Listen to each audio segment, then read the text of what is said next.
everybody. Welcome to the fourth episode of Pedal Pushers. Fourth episode. Yeah. I'm Zach. I'm Matthew. And we're doing it again. We are back at it. And you know what? I need this now. So You want to do the can now? No, I'm doing mine now. You can do yours whenever you're I'm ready. really thirsty, so I was actually going to suggest we do it right away. Okay. So we're always on time. So we got it. Okay, wait. You want to do stereo or do you want to do delay? Let's do it. Yeah, let's do it in a round.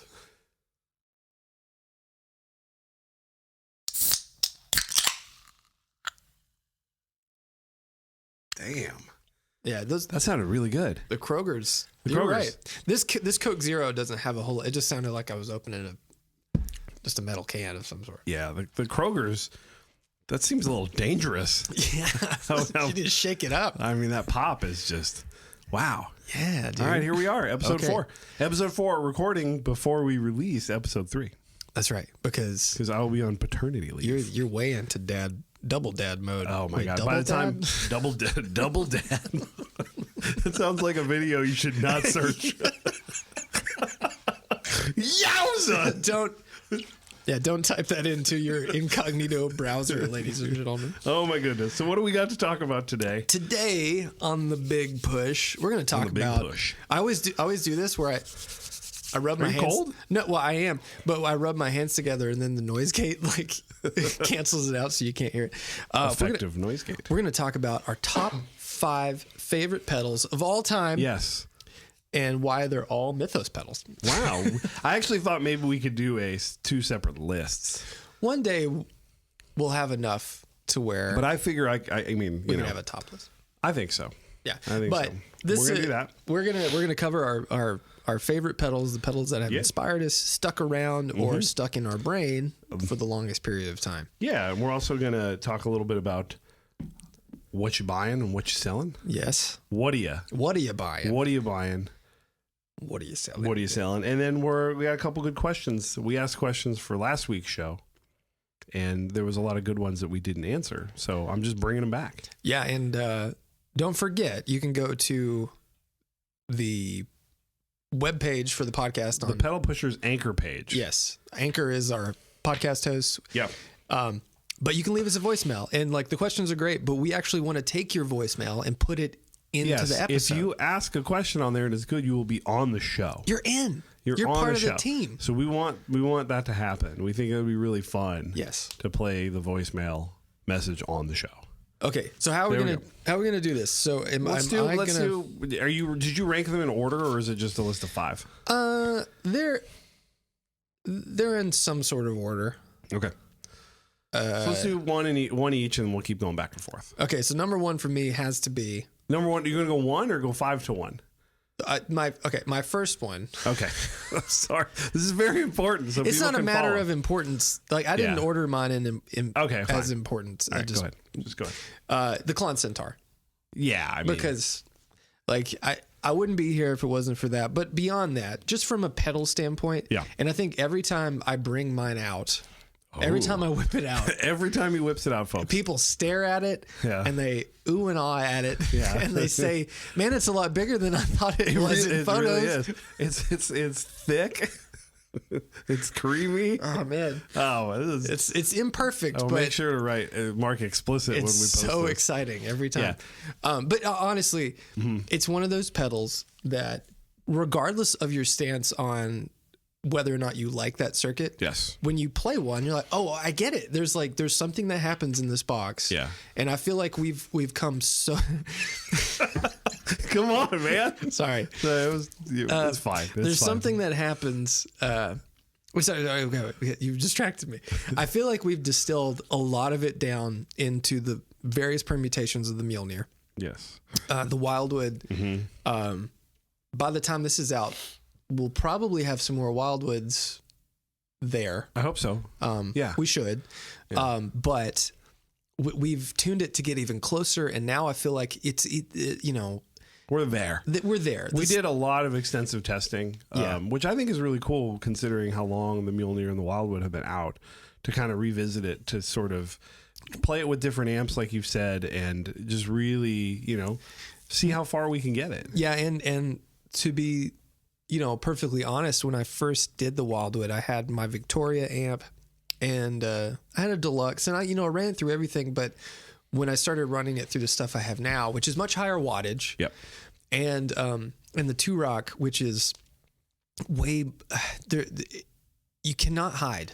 You're so exposed with an amp like that it shows all the warts, and it showed us some imperfections that were there that are by no means bad. And I don't think if you had an old Wildwood, you shouldn't be disappointed in what you have. No, but we've got it closer. But all that to say, when you actually get to use a real Klon Centaur, and I'm speaking as not even a clone in that box, the real thing. There's something different about it, and they're special, and I love it. If you could try to distill what that specialness is to one phrase or sentence, what would it be? Better. It makes everything sound better. Oh, okay. From if you're running it as clean, I mean, maybe not if you're diming the gain, but there's something maybe I bet magical. Because it's like you close your eyes and you're comparing it with a really good clone. Yeah. And who cares? Like it doesn't, like from a listener perspective, they are sonically equivalent. But when you see it, it's just like there's a vibe. It's a vibe. It's a magic. There's such a magic in it. Yeah. But yeah, that's I mean, let's be honest, that's my all-time favorite everything. Yep. But anyway, what do you got? So I will choose along those lines. For me is the Earthquaker speaker cranker. Yes. That was the one I think, I have like distinct eras of pedal purchasing for me. When I first was getting really into guitar in the early 2000s, and I started discovering stuff like ZVEX and Full Tone and Exotic Effects and my T-Swall, all that stuff. There was like a certain group of stuff that was out there, and I never really ventured into the Klon, Timmy, love pedal world. I knew kind of that stuff, but I never really jumped into that. And then in the early 2010s. When JHS and Earthquaker hit and all that stuff started bubbling up, I kind of got back into all of it. So I kind of had a gap where I really wasn't, just playing guitar, right? Yeah. I really wasn't worrying about it too much.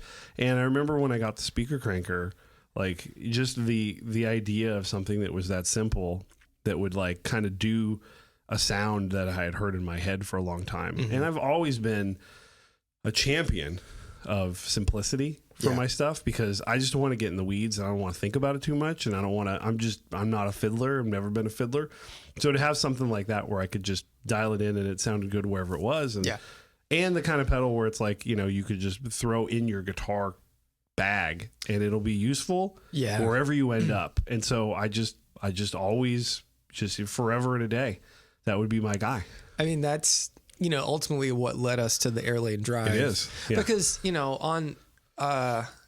if you took all the values off the schematic and just looked at the schematic, comparing the speaker cranker to the Golden Fleece, to the Airlane Drive, to the Love Pedal Church of Tone, to the Chula, they're all a very similar lineage. Yeah. And, but in that, it's just like, I think what I said, on the component indifference episode where I talk about how all the little things matter and the layout and all that stuff. But those pedals, when you tweak values so slightly, they just go to a different place. And I love that circuit. And I think the Airlane Drive kind of took it and refined it for what we liked. Yes. And that's sort of our shared love for that circuit, and what the speaker cranker could do is sort of led us down that road. And now my cranker never came off my board until I put the Airlane Drive on the board. Right. And that's where that lives now. But I got to go with the OG speaker cranker just because it was, 12 years straight. Oh yeah. It was on the board. It's a great circuit. And I'm glad that they have reinvigorated it with the special cranker. Yeah. But I've yet to try that pedal. I have not tried it. And they discontinued the speaker cranker. Right? Yeah. The speaker cranker's gone. Special cranker's in. Yeah. And it is a little different because it has, obviously it's got 3 knobs and stuff on it. But anyway, I want to play one. So there you go. If you guys are, if Earthquaker, shout out, boys. Are you listening? Or anybody that wants to send us to us. Is there anybody listening? Is there anybody out there? No, man, we get tens of listens. Yeah, we're well on our way to having 100 plays. Oh no, we're doing great. We're doing One great. of my favorite Greg Koch jokes is he says, I'm well on my way to becoming a thousandaire. I think that's pretty funny. I like that. That's terrific. All right, what's the next one on your list? Number 2 is, and I feel like this is going to be a bit redundant for people that follow Mythos very closely because I've said most of these things, but number 2 is the Maxon AD999. Nice. Which inspired the Oracle. There you go. Not an outright clone, but the 999, for those that don't know, has I think 4 delay chips or maybe 6. I'd have to look. It has a lot because it has 900 milliseconds of delay time, and each chip has around 300 milliseconds or so, and you can push it, but it's not totally linear. It's kind of logarithmic, so you need more to get more clean time. Yeah.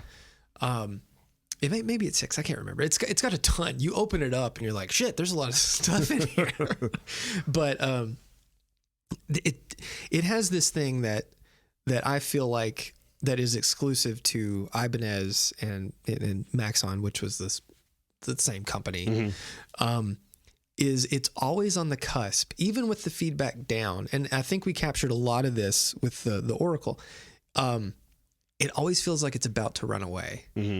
And even if the feedback, I mean, if it's 1 repeat, no, but you start to push it into the 3 or 4 repeats and you hit it really hard, and then you get this kind of like, it wants to oscillate and it doesn't. But when I used to gig, I never had a reverb. I eventually got a Flint like way later. Yeah. But I just use that. And if I would kind of leave the feedback in the mix set and then roll the time knob with my foot, like, okay, short delay, long delay. Yeah. And, it just did everything I needed it to do. So to me, it's the perfect analog delay if you need that much time. Yeah. I feel like most people don't need 900 milliseconds. No. That's why, a DM2's 300, the Oracle's 600-ish, the Jam Delay Llama's 600-ish, which I think for most folks, 600 is more than enough. Yes. But I mean, the Oracle is a love letter to that pedal, and that's why I love the Oracle so much, is because it's similar to that in a slightly different way. But I love that pedal. Terrific. And it's pink. That's super fun. Stands out on the board. That's right. It's big. It's big and pink. Big and pink. That's my favorite things are big and pink. Man. Yeah, have some more Coke, Zach. Yeah, I need some. You're doing terrific. You didn't eat lunch, too. That's the problem. I had some lunch first before we did this. All right. My turn. Yes. My second one on my list is the Oracle. Oh, is it? Yes, it is. That's funny. It is funny. And we didn't plan this, folks. We did not. I mean, we just wrote our lists independently, and we're sharing them on the show.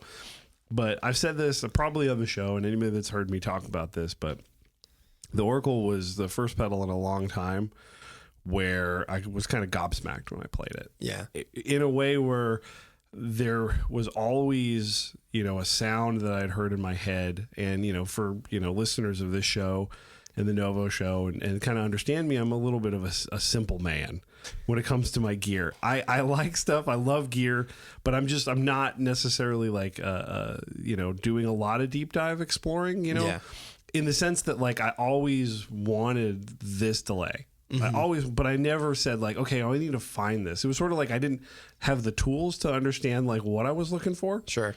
It's just like, you just play stuff and you go, okay, I like the way this sounds. I had a Dispatch Master for a long time. I had an old Digitech delay, which back in the early 2000s, it all sounded good. I've got a Megabyte from Caroline. All sounds great. Yeah.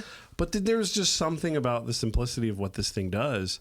And just the way it sits with your tone, it just blew me away. And it was just so like, oh my God, this is everything I've ever wanted. It's the difference between I think this sounds good versus I think this is me. Yeah.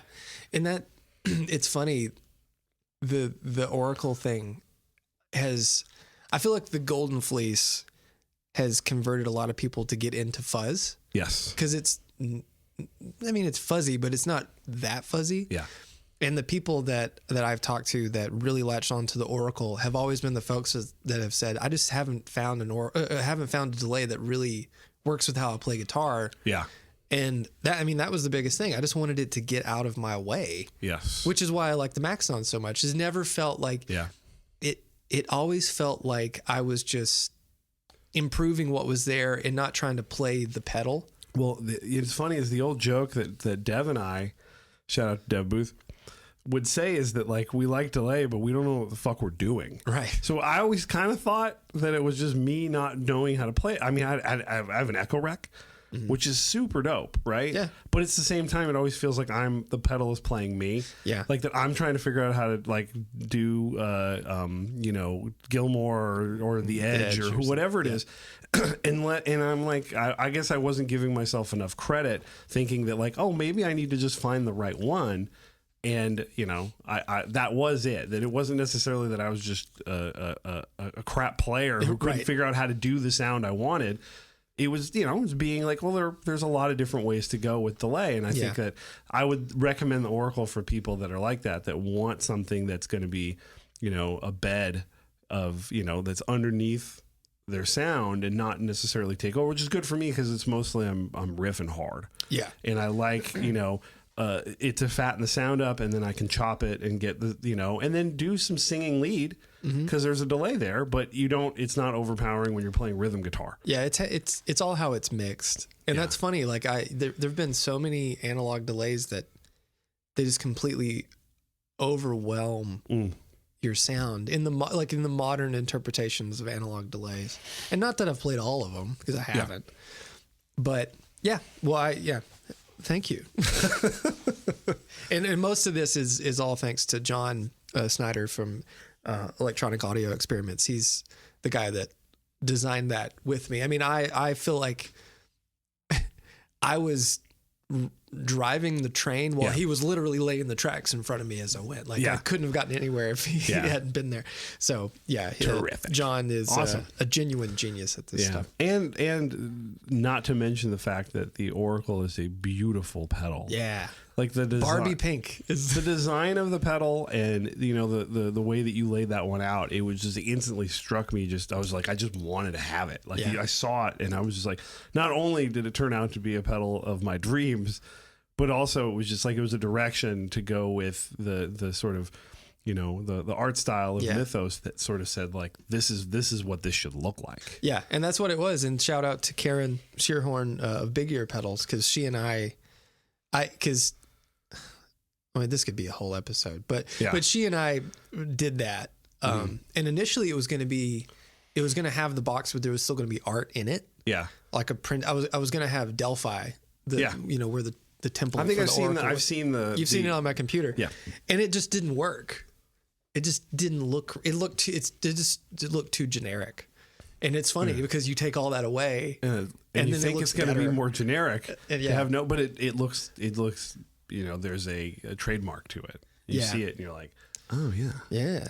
Okay. Very cool. All right. Next up for you, bud. Next up, you should not have on your list. It's the Fulltone Choral Flange. I don't have that one on my list. Which I know Fulltone has a storied history in the guitar space. Yeah.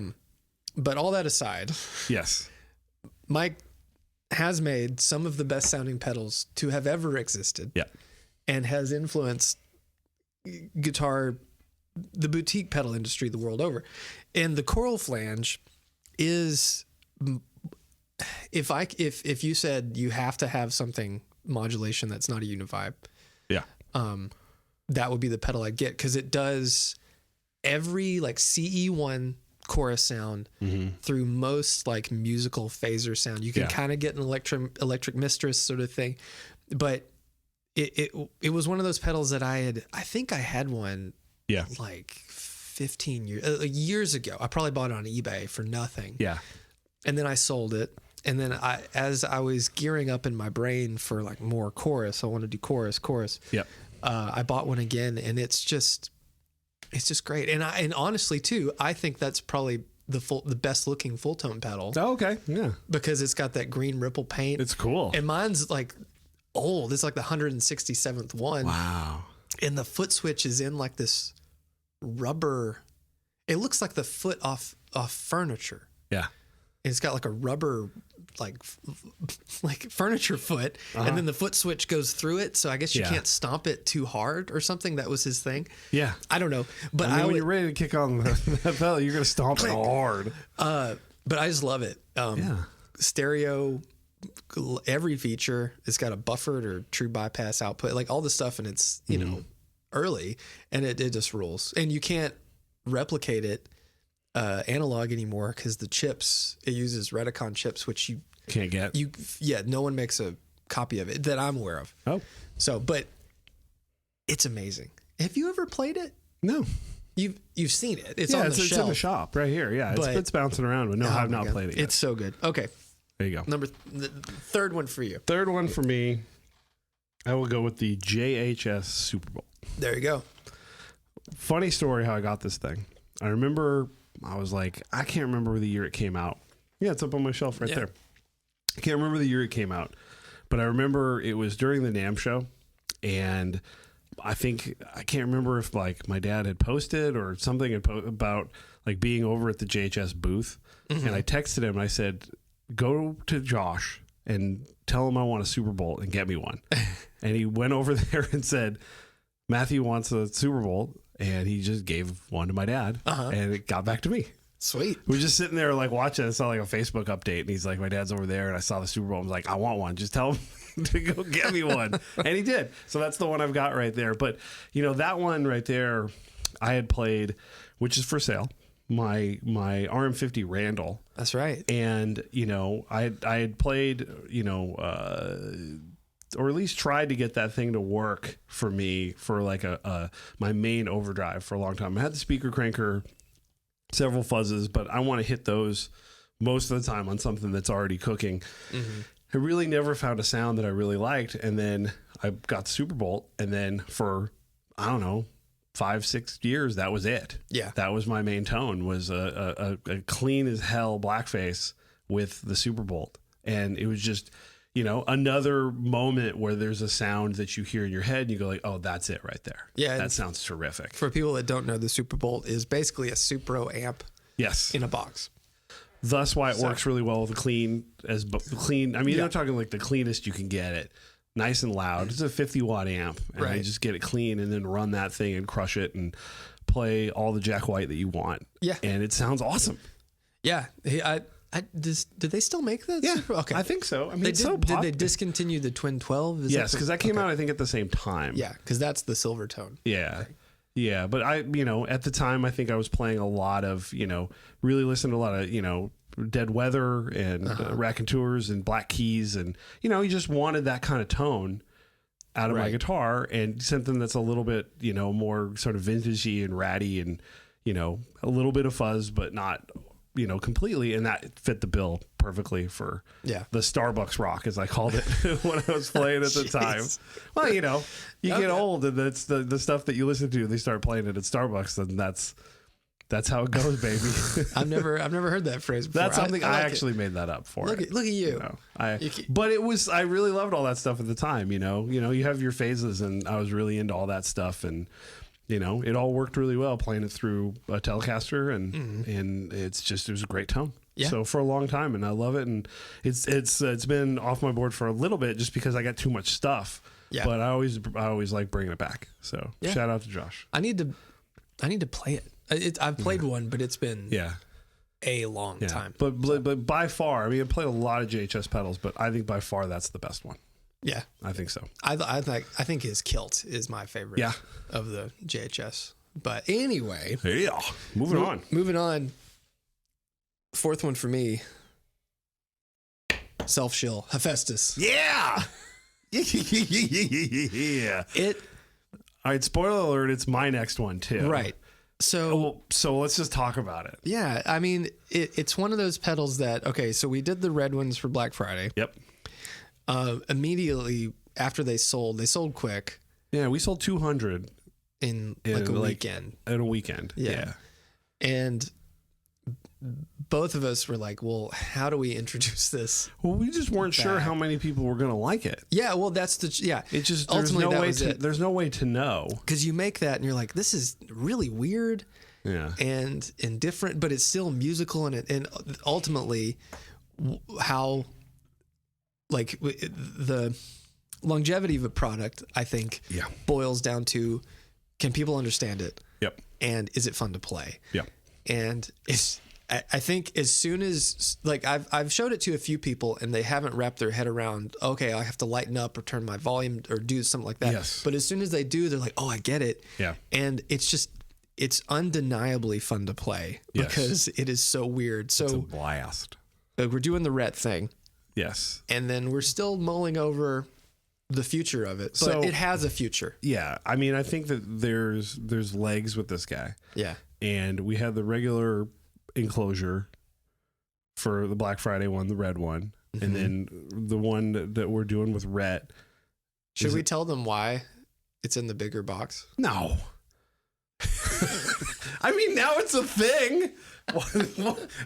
You just say it like that. Unless you edit that out, we got to tell them now. I think we should tell them. Well, And I okay. think it's a funny story. It's a great story. Well, I dubbed it immediately the Big Booty Hephaestus. Yeah. Because it's in the bigger box, which I love big boxes, and I cannot lie.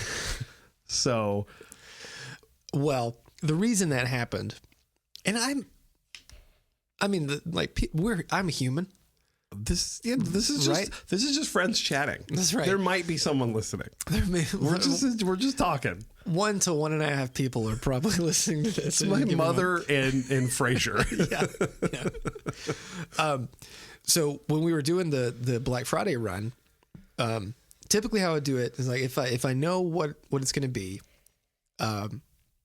we'll have enough for the immediate launch, and then immediately I'll order more circuit boards so that'll give us enough time to kind of plan for Yes. whatever comes next.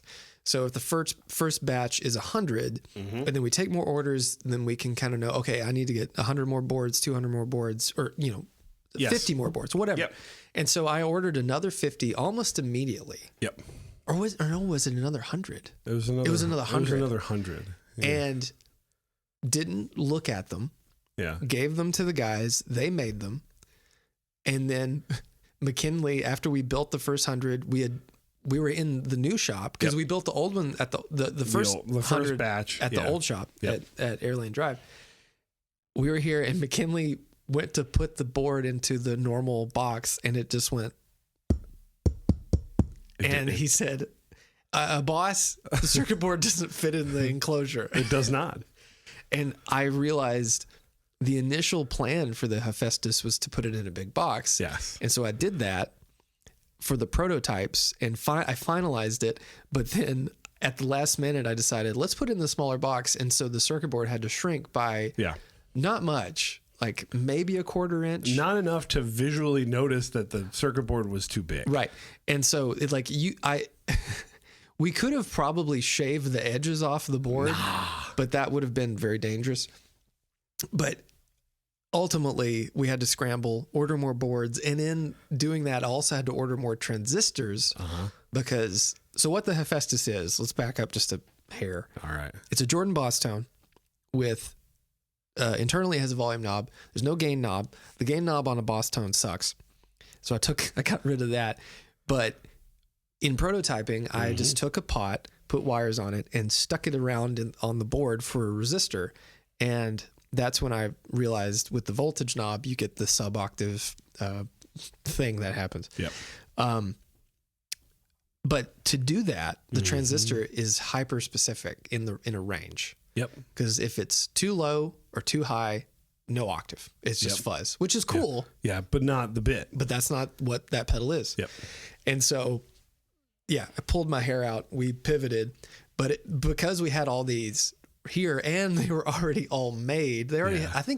I don't think they had foot switches on them. No, But it everything else was everything done. else was done. Yeah.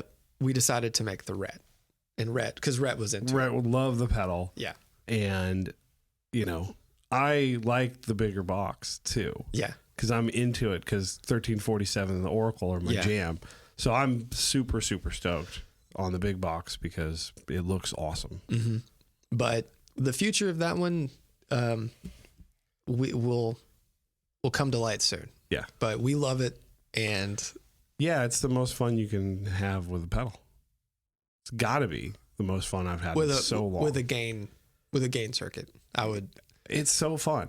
Yeah. Yeah. Because there's the one thing that we all recognized immediately when we were testing the prototype is when everybody played it, everybody would write riffs, or it led to music and not just noodling or chaos. Like you can't play it and I mean, you can play it and just like do whatever, but the moment you start getting connected to what it's doing, then you start to make music. And that to me is, because like normally that's not like the type of sound I would go for all the time. Yeah.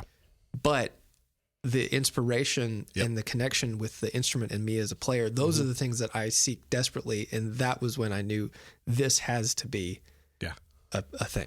Yeah. And the thing I've said 1,000 times to anybody when we talk about it is the thing that I'm trying to avoid. And I talked about this when we were discussing delay, is avoid letting the pedal play you to where like you're not actually kind of playing guitar, you're just kind of farting around on your board. Yeah. Which can be fun in certain contexts, but then you're not really doing anything. You're not practicing. And I was surprised at how a pedal that sounds like kind of a gimmick doesn't make me feel that way. It makes me feel like I'm playing guitar and I could do it for a long time. And it's super fun. Add the Oracle to that thing at the same time, and you're just like, there's just wide swaths of nasty, which is really fun. We talk about it forever, but to have like, you know, the Hephaestus is just, and you know, it's just, you just dime it and it's a great fuzz. Yeah. It's a really good fuzz cranked up. And you can just play it like that. And that's super cool too. So just being able to like pivot like that and then have it be that simple too. So it's like that, it's versatile, but then, you know, you're not doing a whole lot of things in order to change it. I just had a vision just popped into my head. We'll have to talk about that after that. Oh man, breaking news, folks. Okay, well, give me a pen. I got to write this down. Why don't you do your next? You want me to do my thing, next and one? And then I'll end with this one because this is the last one. So this is the OG. Probably, you know, I think maybe like this on a clinical basis. I think this might be the best executed pedal I've ever played. I just, do you know what I mean by that? Like, I feel like that, like, it's like platonically like the ideal pedal for what it does. And that is the Strymon Flint. Oh, okay. That's number one. And I mean, for a reverb tremolo, you know, reverb is something that, you know, everybody uses, or not everybody, but it's ubiquitous. Yeah. Tremolo is something that some people need, but I just remember the first time I played this thing, it just felt like, oh, like this felt like the blueprint. This is like, somebody said like, we're just going to make the best one possible. Like not necessarily like we're not going to be quirky. We're just going to just here it is. It's going to has lots of features, but it's still simple. And I just remember the first time my dad bought one and I played it. I was like, I'm stealing this. Like, this is my pedal. Like, I'm sorry. Yeah. And it took me years, and I don't know why I didn't want to just buy one for myself. I just wanted his, and he finally sent it to me and bought a new one. But I just, like, there's just something about it that I'm trying to, if I make any sense, it's just like, it's almost like just the platonic ideal of those tones. It's like, it just sounds so good no matter what you fucking do. Yeah, you can't make it, there's no nonsense in it. No nonsense.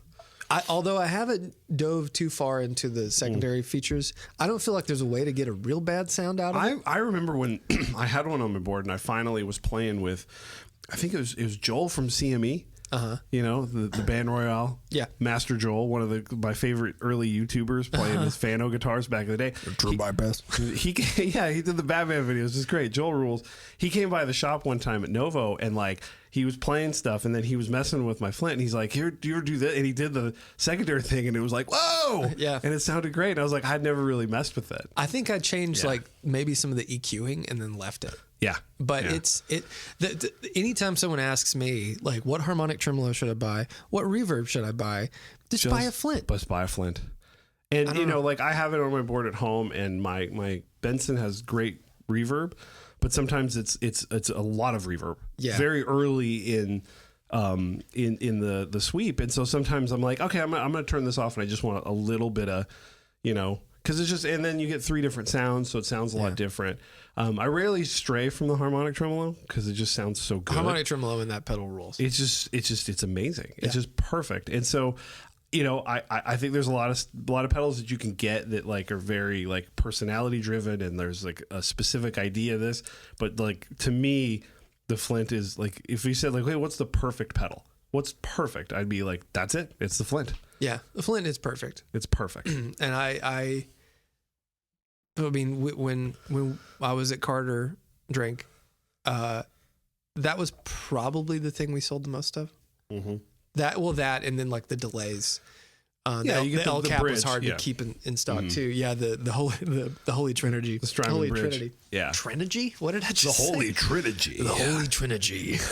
Now in theaters. I'd see that. yeah. We got to go see Cocaine Bear anyway. I heard that's really good. Is it? Yeah, Bear does cocaine, man.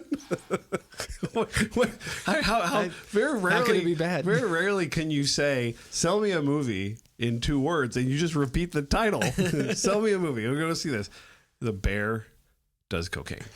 All right. It's Ray Liotta's last movie. Oh yeah. Han Solo's first movie since. Oh yeah. Guy that played Han Solo. Alden Emmerich. Yeah, his first movie. Right. Yeah. Anyway, so the last one on my list is very exciting, and hopefully, if you're listening to this, yes, you've noticed something. It's Tim Yarnig's Luxury Drive. Woo! Yay, we did it. So the Luxury Drive, what was that? I've had a lot of seltzer water. The Luxury Drive, if you don't know, kind of the story. So Tim Yarnig, he's up in Wisconsin. Good buddies. Cold. Yeah, good buddies with Mr. Greg Koch. He famously did, the initial pedal was the Diabolical Gristle Tone Manipulator, which became the Gristle King when he put that overdrive with a boost, which was the Luxury Drive boost. And those were pedals that I remember seeing really early on. Yeah. Because as soon as I heard about Greg, I was in, but I had seen all these pedals kind of floating around. And so Tim made this boost. T-Rex famously made Gristle Kings and the Luxury Drive pedal for a minute, but that kind of fizzled. I think that most people associate that pedal with the T-Rex thing. Okay. Because there was so many of them.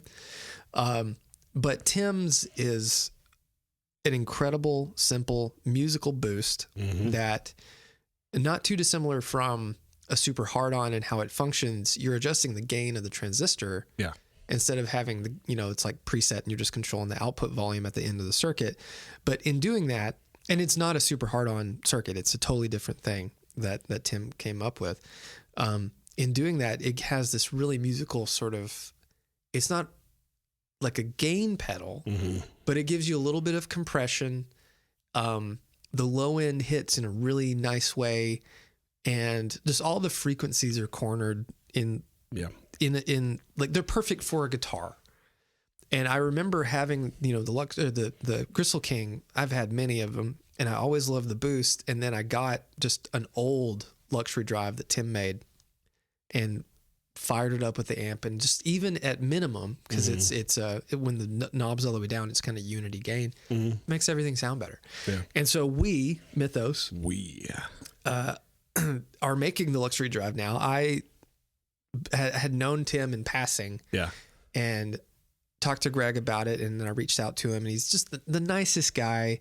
He's a prolific designer. He's designed so much cool stuff, and he and I'm sure we'll do more things eventually.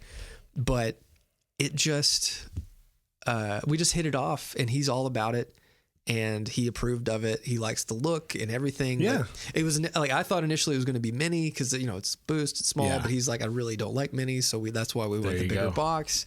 But I'm just humbled that we have the opportunity to make it, because it really is, there's a lot of classic boosts. And to me, that is not talked about enough. And the fact that we can kind of bring it back into the conversation is important. So. Oh yeah, absolutely. And then this episode will be out after we've released this. Yes. Unless something catastrophic happens. Well, but we're really excited about it because, I think it fits really well in our lineup.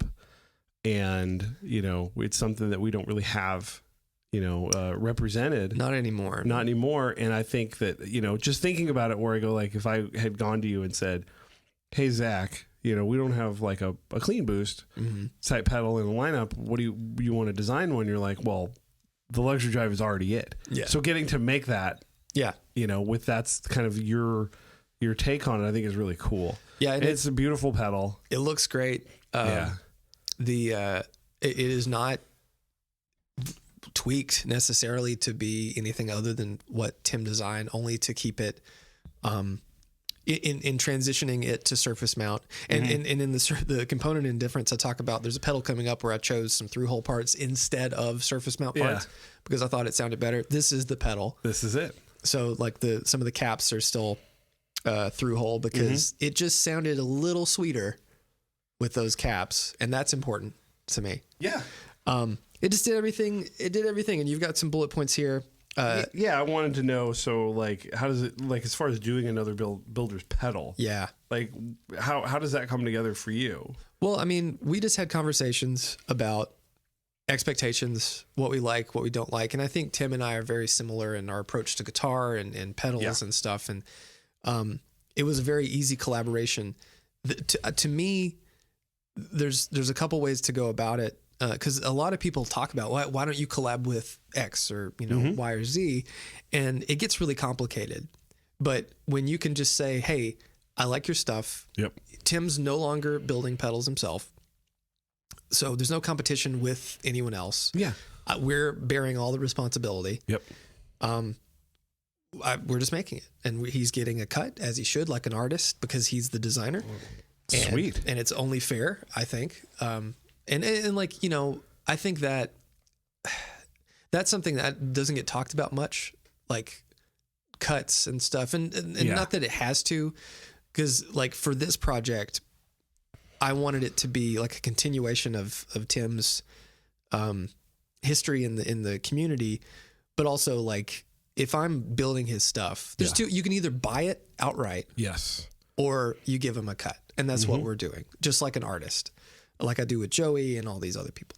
But yeah, that was the biggest thing. And it is difficult, but we came to an agreement and it was fine. But there have been other times where I've tried to collaborate with other builders and it just, you can't do it because, you're going to make it. How much am I getting paid, or should I make it? I can who's sell going it to more to people, sell it? How's it going to work? Yeah. And it's tough. And it's sort of, it seemed this one went very smoothly.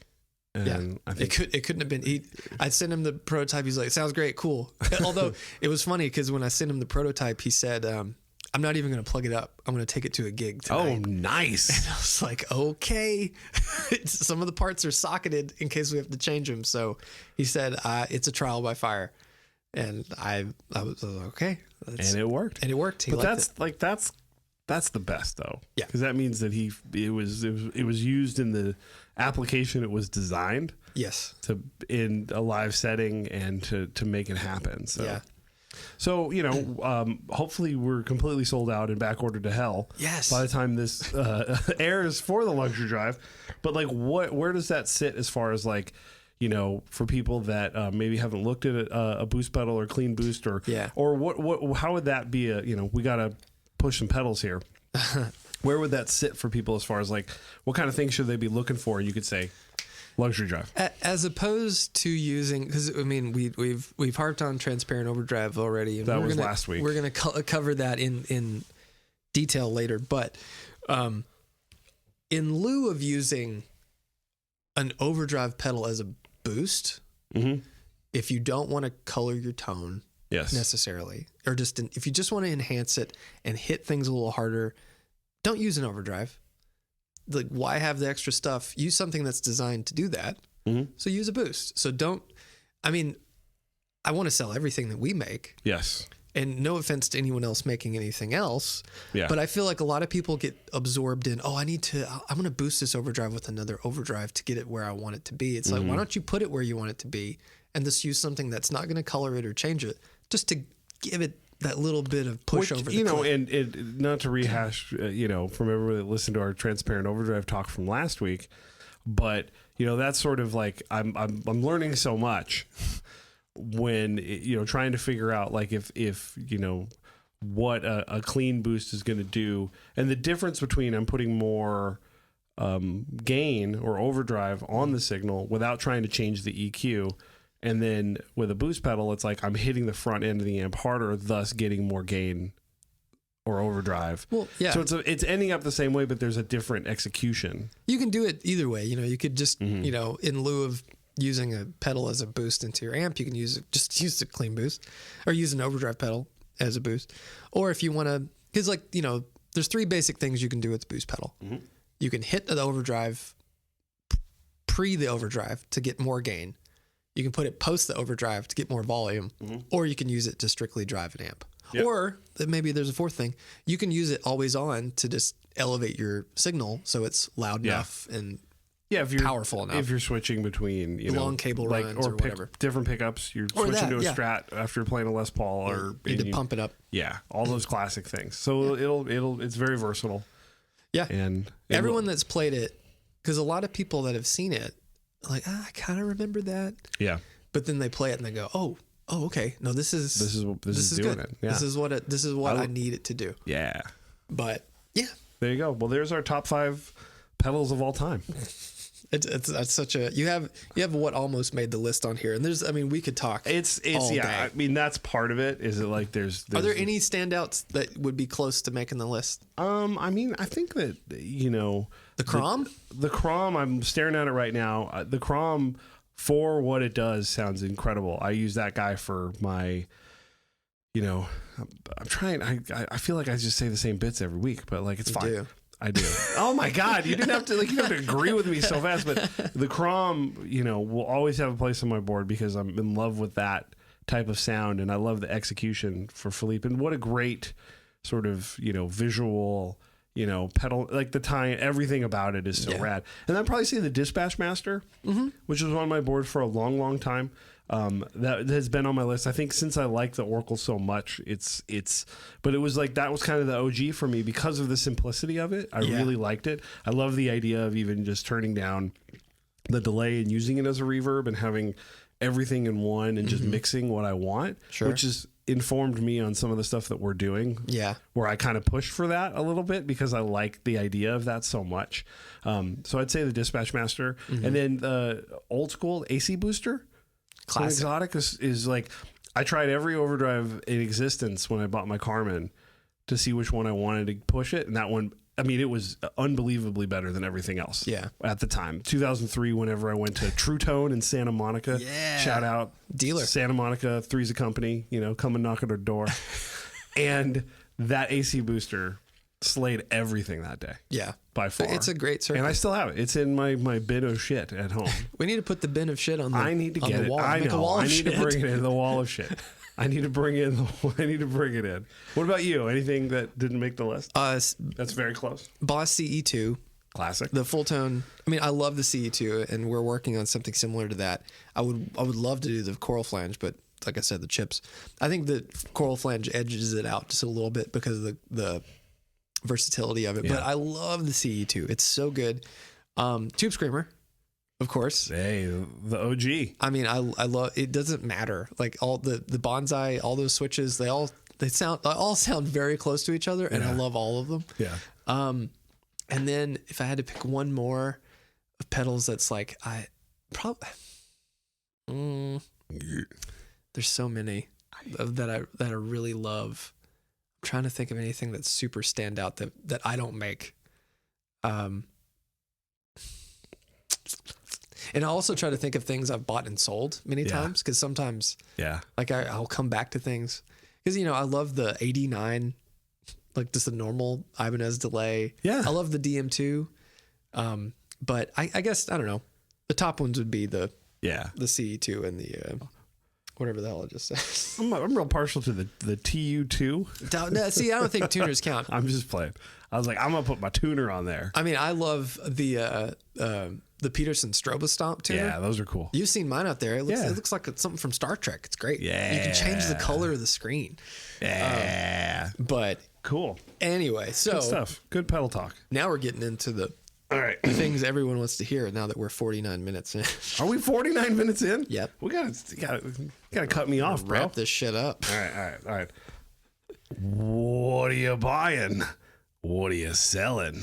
Are we gonna put the soundbite in, or should I we don't just know. have you do This it? is like a week. This will air because we got a show coming out next week. Will be March 1st, and I'll be Yes. knee deep in baby because we'll have the baby early morning on March 1st, and then this will come out 2 weeks after that, probably. Whenever you want to put them out, I don't care. Yeah. But the new Resident Evil 4 remake comes out March 24th. Oh, okay. So Sweet. I mean, it's gonna be great. What am I buying? You know what I need right now, Zach? What do you need? I need a low output guitar. Just turn the volume knob down. No, that's not what I mean. You know what I'm talking about. No, I know what you I mean. need some every guitar I have is just. What did that sound like? You know what I was trying. It depends on Yeah, your but what I was trying. fervor. I don't know. What I'm talking about is that all the guitars I have kind of hotter pickups. Yeah. The I've got my Warmoth Telly, which is like specialty Lawlers, which are like the hottest Telly pickup. I've got the Fralin high output Telly on my Solus F1. Yeah. I've got humbuckers and everything. I just, I need some Jag pickups or some lower output. Don't shake your face. You know what I mean. Jaguar. Jaguar. Jaguar. Okay, Jaguar. Okay, fancy boy. Jaguar. No, I need. Jaguars sound. They're lame. All right. That's why everyone put humbuckers in them that were any famous. Yeah. player. I noticed that all the Player Series ones that they make all have humbuckers. Yeah. Yeah. You're like, okay, yeah, no shit, bro. They can't sell them Anyway. No, but I want something that's a little bit, yeah. Sparkly. Yes, sparkly. The Silver Sky. That's an interesting, Silver Sky. I kind of like. I'm gonna be all PRS. I like your Swope. Oh, the Swope. I like your Swope. So good. I remember I played that. I think through the Soldano. Yeah. I'm like, this is awesome. The Swope, Chris Swope, if you don't know, is an awesome builder. He's mostly all he's doing now is really the Descendant. Is he not making a lot of guitars right now? He is. He just moved into a bigger facility. He's gonna get back into guitar making, but the Descendant has taken over. It's taken over, yeah. Everything. But so my guitar is the Geronimo, but he makes one that's kind of built like a Dan Electro. Oh, that's cool. That's hollow, but it's kind of like that fiberglass board. Yeah. You can do any pickup combination. That's pretty cool. Yeah, and his pickups that he winds are Yeah. so rad. But yeah. Silver Sky. Swope I mean, rolls. my special semi-hollow gets all the in-between tones. Yeah, you don't need the 2 and 4. So I have that sound. kind of stuff already, but I don't know. I just want something, I just want to go in that zone. Yeah. Find something in that zone. Should you go into selling or should I do buying? You do buying. You do buying. You do buying. I got my victory, which I Yeah. think I mentioned last time. This happens when you do 2 pods in a week. Yeah. And you don't air it and listen to it to edit it. So I got the VC35 copper. It arrived. It rips, bro. It rules. It sounds so good. It's really good. Yeah. It's totally its own thing. It's not overtly. I don't plug in and go, oh, this is everything in here is only Vox sounds. It does a lot. It sounds really good. But then I also, as a pickup tester, Yeah. because McKinley wanted a semi-hollow guitar. He's doing a lot of jazz gigs. He's playing. He's R&B-ing, dude. He's rhythm and bluesing. He's doing it all. And he wanted a semi-hollow, and I had the Revolta Regatta, which had the prototype pickups in it, and he loves it.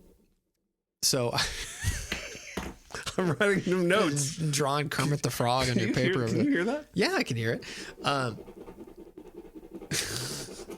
Anyway, so I loaned that to him, and he Yeah. likes it. So it's like, well, I want to get a solid body because I feel like I need a solid body guitar for justifications we tell ourselves for testing pickups. Oh, it's the best. So Jeremy Shepard, the guitar hunter, Yeah.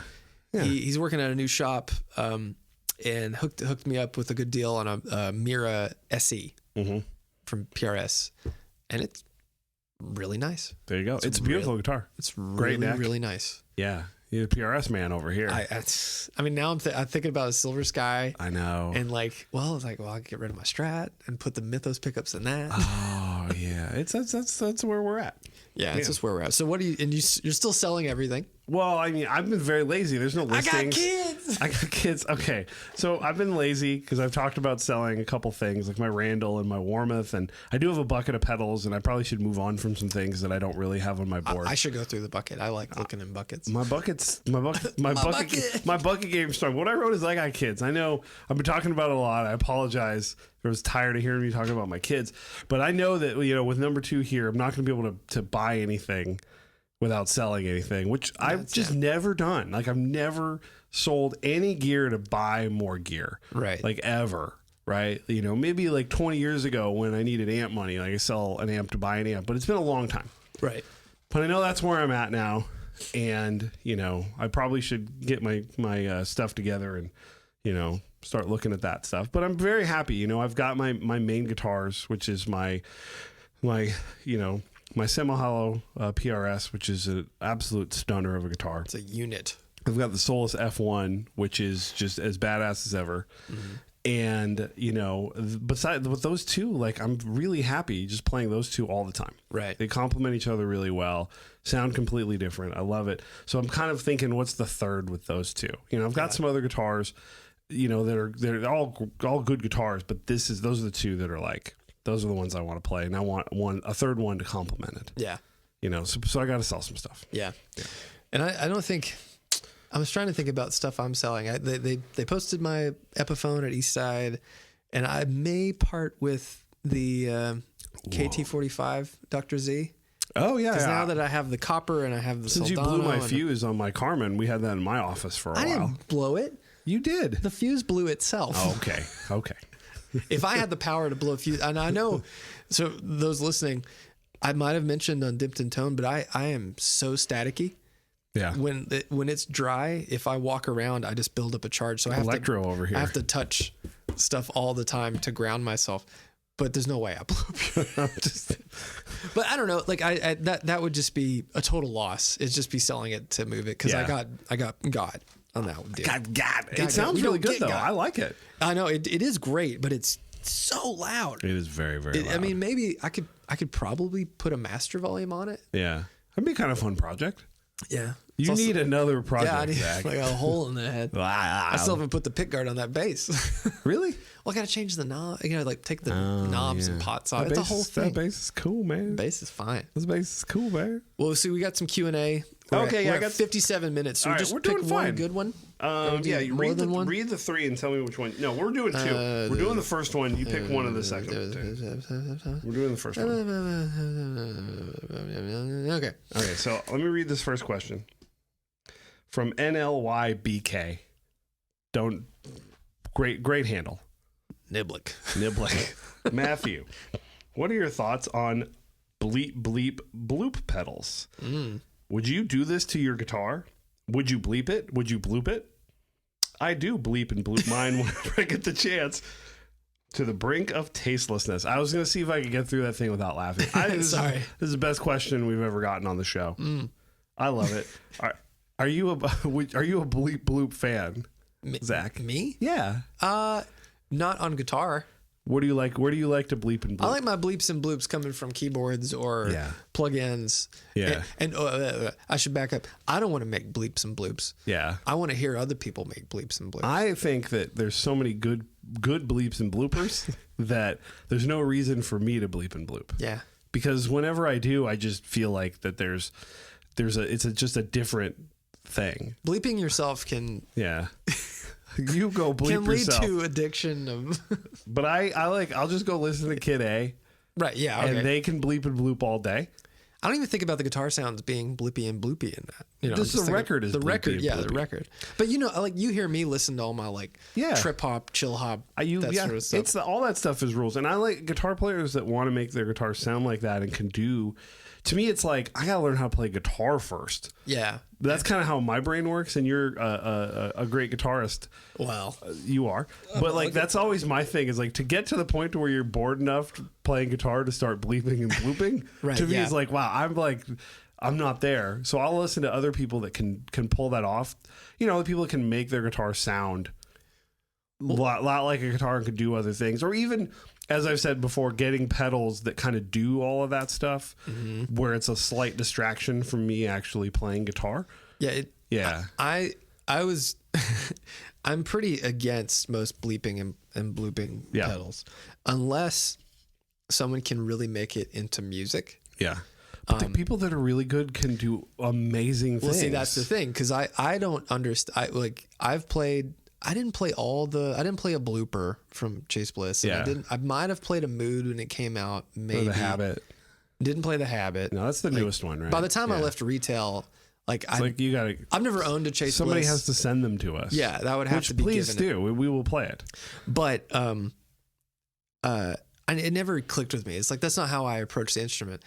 But then once I saw Joey Landreth at the basement, and he had all of them, and he was making music with it, live, in front of everybody. I'm like, okay, an artist, but it's Joey. Can do it. No offense to. Well, I know, but because he has an understanding of his instrument. Yeah. And an understanding of creating music that he can turn it into music. And whereas most people, I think, use it as not to belittle someone's form of expression. But I'm going to go do it. I'm going to do it anyway. I mean, if you can create something with that and then still remember it, then I think that's important. But if you're just making noise and things for the sake of that, I think that is not, to me, I'm not going to walk away from hearing someone do that and have something stuck in my brain. Yeah. Because there's everything's a tool. Like it wraps it back to the Hephaestus. Yeah. Where some people could look at that and go like, okay, well, that's a gimmick. And in the simplicity of what that does, it clicked with me right away. And I would love if, the Chase Bliss stuff or any of the bleepy bloopy stuff could connect with me. And there's plenty of stuff. I've got lots of, Caroline pedals on my board that do things way above my pay grade. And I try to play with them and I'm like, I just can't, and then I see like Yvette Young do it. Yeah. And I'm like, well, shit, there you go. Yeah. I can't do that. Right. But she's, doing. She's Yvette Young and you're not. That's thank God. I mean, if I squint my eyes, no, really not hard. Even close. But then you hear somebody and you're like, well, I'm not going to be able to do that. Yeah. Give me a CE2. Yeah, exactly. I will be okay. And I think it's great that those tools are out there for people, but I want to play ZZ Top riffs. That's right. Yeah. And that's kind of why we connected on a lot of the gear stuff, is because that's how we approach it. And, there you go. TT Zop. TT Zop. So the bleeps and the creeps. Shout out to Michael Winslow. And what's the next question? I think we should go with Mr. Christopher Bean's question. You got it. How should you dial in an edge of breakup tone on an amp with gain and master volume? What are some of the benefits of an edge of breakup tone, and how does headroom play into this? Sorry, lots of questions. That's a great question, because I feel like there's a lot of terminology there that maybe people use, but are we all talking about the same thing? Right. So you go ahead and tell me. Well, so, I think a lot of people say if you have an amp with gain, an input gain and a master volume, your first inclination is to crank that input gain. Dime it. And put that master volume low so you get some crunch. Yeah. I'm the opposite. Yeah. I put the input gain down. As where it's just kind of cleanish. And then start bringing the master volume up to the level at which I want to play. And then push the input gain to an appropriate level and find a balance between those two to where the hardest I'm going to hit is the amount of gain that I want from the amp. And dial in the sound from that. Your mileage may vary. Everyone's opinion on what a edge of breakup tone means. Yeah. To me, it means when you play light, it's clean. When you hit hard, it's overdriven. And then if you hit a pedal onto it, then you're moving into serious overdrive or distortion. Yeah. And to be fair, all breakup is distortion. Yeah. But I digress. Semantics. But what are the benefits of an edge of breakup tone, and how does headroom play into this? Headroom, I don't think headroom has so much of an importance on it. Headroom is going to be your overall, how your amp feels, how loud it is, where it's hitting their edge of breakup. like, Yeah. when edge of breakup happens would Yeah. correlate to how many watts your amps it. And I think that are. like the way to think about that, I always think about that is the difference between a master volume and a non-master volume amp. That getting an edge of breakup tone, and depending on if I'm looking at my Carmen and how loud it is to get something like that, and how good it sounds, but like it's what plays into it is finding that sweet spot to where, like you said, there's a volume that you want to play at, and then you're getting the tone to be just on the edge of crispy, as I like to put it. And that's like, I think, it's funny that you say that. Like, I think every time I've ever played a master volume amp in my life, the gain goes all the way up. Yeah. And then you basically turn the amp up as loud as you as loud as you can. Yeah. And I feel like that is the worst representation of most amps. Because it won't sound that good. Yeah. No. And so I think that if you want to talk about the benefit of an edge of breakup tone is that's what you're dialing in. You're finding where the amp wants to live and kind of cook and breathe and sound the best. And then you can dial in everything else. And most people are going to have a lot of great overdrives or boosts or fuzzes there. So, unless you're playing, an amp like you're doing a Mesa dual rectifier, a heavy metal thing where you want just gain. Most people are going to find the best sound of the amp is going to be somewhere in that edge of breakup. Is that? Well, I mean, I think for the most part, yeah. I mean, there's a great episode of That Pedal Show with Matt Schofield where he's talking about how he EQs an amp, and and I think this definitely plays into a breakup thing. He'll be in a room, and he'll play and he'll turn the knobs until he can hear a significant change. And then he kind of leaves it. So like with the bass, like when you feel the bass, that's enough. You don't need to turn the knob. It could be on 2 or it could be on 8. Yeah. And so I feel like with finding an edge of breakup tone, you're trying to find the point where the amp and you are connecting the most, where you have the most dynamic control just with your hands. And then you can add pedals, and to adding pedals too. One thing that I think some people would be surprised at how I set up my pedals. The gain's typically very low on most things, and volume's high. Start there. And the same thing with the amp. It's the same philosophy with the amp as pedals. All of the best recorded guitar sounds when it comes to distortion or gain are typically way less than what most people perceive. And our good buddy Rhett Shull did a great episode on his YouTube about the fact that we always use way too much overdrive and distortion when we're recording. Roll it back. And that's something that I learned years ago, and something that dawned on me, just like my initial, that doesn't sound like Jimi Hendrix. Yeah. Highway to Hell is loud, but it's not that distorted. I think one of my favorite examples of that is A Whole Lot of Love. Oh, it's not that dirty at all. Because everybody plays it like it's because it's really easy and fun to play it like that because that's the riff. But then when you play it like that, it always sounds way off. Yeah. Like it doesn't sound. This guy doesn't have like the rhythm or the kind of spank and attitude that Jimmy had when he played it, because like the heaviness of Led Zeppelin is the rhythm section. 100%. John Bonham. 100%. And so, so the guitar riff is sick, but you need to, and I think it's a lot of symptom. Myself, guilty of it, is playing at home and filling the frequencies up myself. So there's so much more gain than you need versus when you're playing with a band and you got a rhythm section that's cooking. They're handling the low end. I'm handling the sizzle. I feel like most people, like their perception of gain is very skewed. And people always go high. Yeah. This is a whole nother thing, but I think it's important to talk about, because like you listen to even like early Van Halen, which is like, considered by many to be the pinnacle of a distorted guitar sound. And you listen to it and it is distorted, but I think the reason why it hits so hard is that just if you listen to Eddie in isolation, it's his choice of effects and how he's playing the instrument. Yeah.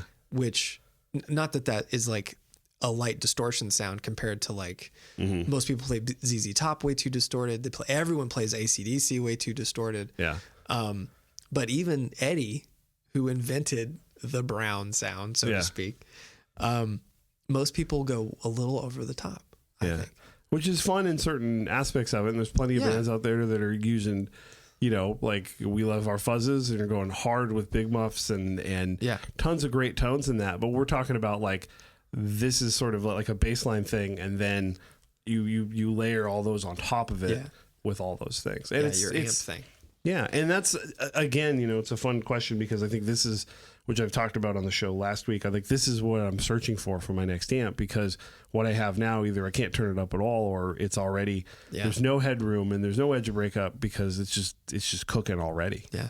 And that's fun. But Let's call it victory. Let's get something you else. ready, huh? I'm ready, baby. That I sounds- like it it. sounds They like really me good. and I like them. And I thought McKinley sounded amazing on that amp. That amp suited McKinley so well. Like he just like kind of disappeared into your office. And I was walking around and I just heard it and I was like, I think that's the best I've ever heard them. Yeah. Like he sounded so good. I think, and that's the thing about, we should have an episode on like finding your own sound. Ooh. Because like I think the one thing that it boils down to is comfort, and let's end that at that. I love it. Hey, another great episode. Yeah. Let's get the fuck out. Jesus. Sorry, folks. What? I'll put some compression on that. Big tease. Big Tease was the big booty of Festus, and you already teased it. Big booty time. All right. See you later, everybody. Get all caked up. Bye.